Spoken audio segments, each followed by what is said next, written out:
Okay student, మనం ఇప్పుడు చేయబోయే ఈ సెంటెన్స్ ఫ్రేమింగ్ అనేది కొంచెం అడ్వాన్స్డ్గా ఉంటుంది. అంటే కొంచెం లెవెల్స్ పెరుగుతాయి. ఇప్పుడు దాకా సబ్జెక్ట్ వెర్బ్ ఆబ్జెక్ట్ వరకే మాట్లాడుకున్నాం. ఇప్పుడు ఆబ్జెక్ట్ తర్వాత కూడా కొన్ని వర్డ్స్ అనేవి ప్రిపోజిషన్ మనం యూజ్ చేసుకుంటూ అంటే ఎక్స్టెండ్ చేసే ప్రాసెస్లో ఉంటాం అనమాట. కాబట్టి మీరేం కన్ఫ్యూజ్ అవ్వద్దు. కొంచెం సెంటెన్స్ యొక్క లెవెల్ అనేది పెరుగుతుంది. నెమ్మదిగా మీరు అది కూడా నేర్చుకుంటారు కానీ. సో ఫస్ట్ ఏంటంటే ఇక్కడ ఒక టేబుల్ ఇవ్వబడి చూడండి. ఇందులో సబ్జెక్టివ్ కేసులో అంటే సబ్జెక్ట్లో ఏమి ఇచ్చామంటే ప్రభాస్, రోహిత్, రష్మిక ఇలాగా హీరో హీరోయిన్ నేమ్స్ ఇచ్చాను. కొంచెం ఇంట్రెస్టింగ్గా ఉంటుందని టాపిక్, ఓకేనా? కొంచెం సరదాగా వెళ్ళిపోవాలి కదా. ఓకే, సో ఈ ముగ్గురు నేమ్స్ మనం సబ్జెక్ట్లో తీసుకున్నాం. నెక్స్ట్ వెర్బ్ కేసులో కొన్ని పాస్ట్ టెన్స్ సంబంధించిన వెబ్స్ తీసుకున్నాం అమ్మా. ఏంటిది? Came, told, sent, agreed, liked అనే వెబ్స్ని మెయిన్గా తీసుకున్నాం. ఇందులో కేమ్ అంటే అర్థం అంటే వచ్చాను అని అర్థం అనమాట. సపోజ్ ప్రభాస్ కేమ్ అని చెప్పామనుకోండి. ప్రభాస్ కేమ్ అంటే ఏంటి? ప్రభాస్ వచ్చేసాడు అని అర్థం. ప్రభాస్ టోల్డ్ అంటే ప్రభాస్ చెప్పాడు అని అర్థం. అలాగే నెక్స్ట్ ప్రభాస్ సెంట్ అంటే ప్రభాస్ పంపించాడు అని అర్థం. అలాగే ప్రభాస్ అగ్రీడ్ అంటే ప్రభాస్ ఒప్పుకున్నాడు, అంగీకరించాడు అని అర్థం అనమాట. అలాగే ప్రభాస్ లైక్డ్ అంటే ప్రభాస్ ఇష్టపడ్డాడు అని అర్థం. సో ఈ రకంగా పాస్ట్ యాక్షన్స్ అనేవి తీసుకున్నాం. ఇదే పాస్ట్ యాక్షన్స్కి మనం నెగిటివ్లో చెప్పాలనుకోండి ఎలా ఉంటుందో చూడండి. ఇక్కడ కేమ్ అని ఉంది కదా, కేమ్కి నెగిటివ్ ఫామ్ ఎలా ఉంటుందంటే డిడ్ నాట్ కమ్ అని అవుద్ది. డిడ్ నాట్ కేమ్ అని రాదు, అది గుర్తుపెట్టుకుంటుంది. ఇక డిడ్ నాట్ తర్వాత లేదా డు నాట్ తర్వాత లేదా డస్ నాట్ తర్వాత V1 అంటే వెర్బ్ యొక్క ఫస్ట్ ఫామే ఉండాలి, అది గుర్తుపెట్టుకుంటామా.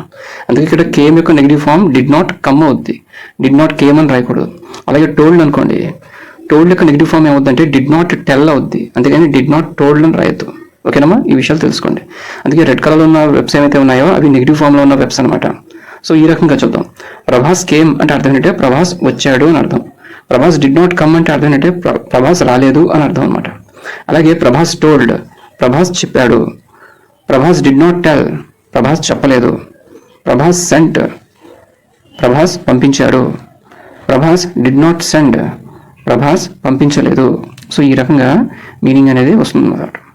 సో నెక్స్ట్ అంటే ఆబ్జెక్టివ్ కేసులో కోహ్లీ అని, Anushka, fish fry, my proposal, Vijay ఈ రకంగా రాసాం.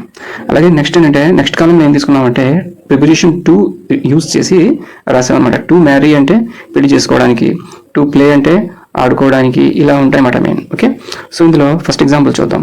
చదువుకోవడానికి ప్రభాస్ అనుష్క వద్దకు వచ్చాను అనే ఒక సెంటెన్స్ ఉంది. ఇది లెంతీ సెంటెన్స్ కదా అని కంగారు పడద్దు, మీరు అబ్జర్వ్ చేయండి. ఇప్పుడు ఈ సెంటెన్స్ని ఏ విధంగా స్టార్ట్ చేయాలి, ఫస్ట్ టైం రాయాలి అని కన్ఫ్యూజ్ అవ్వద్దు. చాలా మంది స్టూడెంట్స్ ఈ రకంగానే కన్ఫ్యూజ్ అవుతుంటారు. చూడండి, షార్ట్కట్గా చెప్తాను చూడండి. ఇక్కడ ఈ సెంటెన్స్ని మీరు చదవడం కాదు, ఫీల్ అవ్వండి ఈ సెంటెన్స్ని.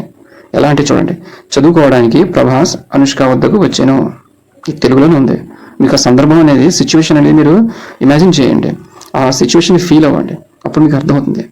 అయితే ఈ యొక్క సెంటెన్స్లో యాక్షన్ ఏం జరిగిందో చూడండి, వెర్బ్ ఏంటో చూడండి. చదువుకోవడానికి ప్రభాస్ అనుష్క వద్దకు వచ్చాను. ఇక్కడ జరిగిన యాక్షన్ ఏంటి? వచ్చాను, రావడం అనమాట. ఎవరు వచ్చారు? ప్రభాస్ వచ్చాడు. ఓకే, ఎవరి వద్దకు వచ్చాడు? అనుష్క దగ్గరికి వచ్చాడు. దేనికి వచ్చాడు? చదువుకోవడానికి వచ్చాడు. ఇది మెయిన్ అక్కడ. చూడండి, ఇప్పుడు ఇంగ్లీష్లో ఎలా వచ్చిందంటే చూడండి. యాక్చువల్గా మన మైండ్లో క్వశ్చన్స్ ఈ విధంగా వస్తుంది అనమాట. ఇందులో మీరు అబ్జర్వ్ చేయాల్సింది ఏంటంటే వెర్బ్ని అబ్జర్వ్ చేయాలి. ఫస్ట్ ఆఫ్ ఆల్ వెర్బ్ ఏంటి? కేమ్. నెక్స్ట్ క్వశ్చన్ మన మైండ్లో ఏం రావాలంటే హూ డిడ్ దిస్ యాక్షన్? ఈ వెర్బ్ని ఎవరు చేశారు అంటే సబ్జెక్ట్ చేశారు. సో సబ్జెక్ట్ ఎవరు ఇక్కడ? ప్రభాస్ అనమాట. సో ప్రభాస్ కేమ్ అర్థం. వేర్ కమ్, ఎక్కడికి వచ్చాడు అతను? అనుష్క దగ్గరకు వచ్చాడు, అంటే టు అనుష్క అనమాట. వై హీ కమ్, అతను ఎందుకు వచ్చాడు అంటే చదువుకోవడానికి వచ్చాడు, టు స్టడీ. ఇది యాక్చువల్గా మన మైండ్లో రావాల్సిన క్వశ్చన్ అనమాట. సెల్ఫ్ క్వశ్చనింగ్ అనేది ఉండమాట సెంటెన్స్ ఫ్రేమ్ చేసేటప్పుడు. ఆ తర్వాత అది అలవాటు అయిపోద్ది అనుకోండి. సో ఇప్పుడు దీన్ని బట్టి సెంటెన్స్ ఏంటంటే యాక్షన్ ఏంటి? కేమ్ కదా, సబ్జెక్ట్ ఏంటో ప్రభాస్ అవుతుంది అనమాట. చూడండి ఎలాగో, ప్రభాస్ కేమ్, ప్రభాస్ వచ్చాడు, టు అనుష్క, అనుష్క దగ్గరకు, టు స్టడీ చదువుకోవడానికి. సో చదువుకోవడానికి ప్రభాస్ అనుష్క వద్దకు వచ్చాను అనే సెంటెన్స్ ఈ విధంగా ఫ్రేమ్ అవుతుంది అనమాట. అలాగే సెకండ్ ఎగ్జాంపుల్ చూడండి. ఆడమని రోహిత్ కోహ్లీకి చెప్పాను అని వచ్చింది. ఈ సెంటెన్స్లో మీకు అబ్జర్వ్ చేయండి, యాక్షన్ ఏంటో చెప్పండి, జరిగిన పని ఏంటో చూడండి. చెప్పాను, చెప్పడం అనే పని జరిగింది చూడండి. ఎవరు చెప్పారు? రోహిత్ చెప్పాడు. ఎవరికి చెప్పాడు? కోహ్లీకి చెప్పాడు. ఏమని చెప్పాడు?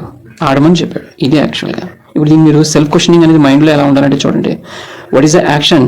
Okay, you have to observe and you have to focus what is action going on their.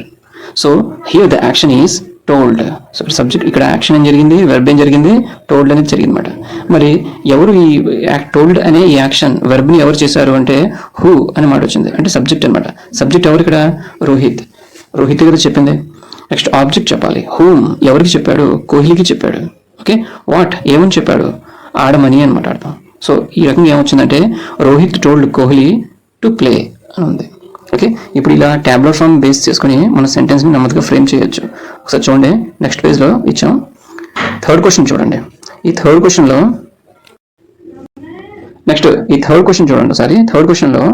పెళ్లి చేసుకోవడానికి రష్మిక నా మాట ఒప్పుకుంది అని మాట వచ్చింది. పెళ్లి చేసుకోవడానికి రష్మిక నా మాట ఒప్పుకుంది అని ఉంది. ఇందులో యాక్షన్ ఏం జరిగింది చెప్పండి, వెర్బ్ ఏంటి, ఒప్పుకోవడం. ఒప్పుకుంది, ఎవరు ఒప్పుకున్నారు, రష్మిక ఒప్పుకుంది. ఏం ఒప్పుకుంది, నా మాట ఒప్పుకుంది. దేనికి ఆ మాట, పెళ్లి చేసుకోవడానికి అనమాట. అదే చూడండి యాక్షన్. ఒప్పుకుంది అని మీరే కదా చెప్పారు, ఆ ఒప్పుకోవడాన్ని ఏమంటారంటే అగ్రీడ్ అంటారనమాట.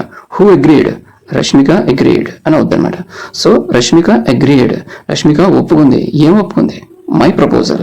Rashmika agreed my proposal for what, దేనికోసం, పెళ్లి చేసుకోవడానికి, టు మ్యారీ అనమాట. ఈ విధంగా సెంటెన్స్ మీరు సెల్ఫ్ క్వశ్చనింగ్ చేసుకుంటూ ఫ్రేమ్ చేసుకుంటూ వెళ్ళాలి. సో ఎప్పుడైనా గుర్తుపెట్టుకోండి, మీరు వెర్బ్ మీద ఫోకస్ చేయండి. ఆ వెర్బ్ ఎవరు చేశారనేది సబ్జెక్ట్ మీరు అబ్జర్వ్ చేయండి. So subject verb, next object వచ్చేయాలి. ఆ ఆబ్జెక్ట్ తర్వాత నెక్స్ట్ సెంటెన్స్ ఏమైతే ఉన్నాయో అవి చూసుకోవచ్చు. ఓకే, నెక్స్ట్ తర్వాత ప్రభాస్ ఫిష్ ఫ్రై తినమని పంపాడు అని ఉంది. ఇందులో పంపాడు సెంట్, పంపేశాడు కదా, మరి పాస్ట్ సెంట్. హూ సెంట్, ఎవరు పంపారు, ప్రభాస్ పంపాడు కదా. సో ప్రభాస్ సెంట్, ఏం పంపాడు, fish fry. So Prabhas sent fish fry, ఎందుకు, టు ఈట్, తినమని. So Prabhas sent fish fry to eat అనేది ఫ్రేమ్ అవుతుంది అనమాట. నెక్స్ట్ రష్మిక విజయ్ దేవరకొండ, రష్మిక విజయ్ని పెళ్లి చేసుకోవడానికి ఇష్టపడలేదు అని మాట వచ్చింది. ఇక్కడ ఇష్టపడలేదు అనే మాట ఇంగ్లీష్లో ఏమంటారు అంటే, ఇష్టపడింది అంటే లైక్డ్ అంటారు, ఇష్టపడలేదు అంటే ఏమంటారంటే పాస్ట్ యాక్షన్ కాబట్టి ఇష్టపడలేదు అంటే ఏమంటారంటే డిడ్ నాట్ లైక్ అని చెప్పారన్నమాట. హూ డిడ్ నాట్ లైక్ అనే క్వశ్చన్ మన మైండ్లోకి రావాలి. ఎవరికి ఇష్టపడలేదు, విజయ రష్మికనా, రష్మిక ఇష్టపడలే కాబట్టి రష్మిక డిడ్ నాట్ లైక్, ఎవరిని ఇష్టపడలేదు, విజయ్ని. So Rashmika did not like Vijay to marry. So ఈ రకంగా ఉంటుంది. నెక్స్ట్ ప్రభాస్ నా మాటను అంగీకరించలేదు అని ఉంది. ఇక్కడ అంగీకరించలేదు అనేది మెయిన్ యాక్షన్. అంగీకరించలేదు అంటే ఏమంటారు, did not agree. So who did not agree, Prabhas. So Prabhas did not agree my proposal. So ఈ రకంగా మనకి సెంటెన్స్ అనేది ఫ్రేమ్ అవుతూ ఉంటాయి అన్నమాట.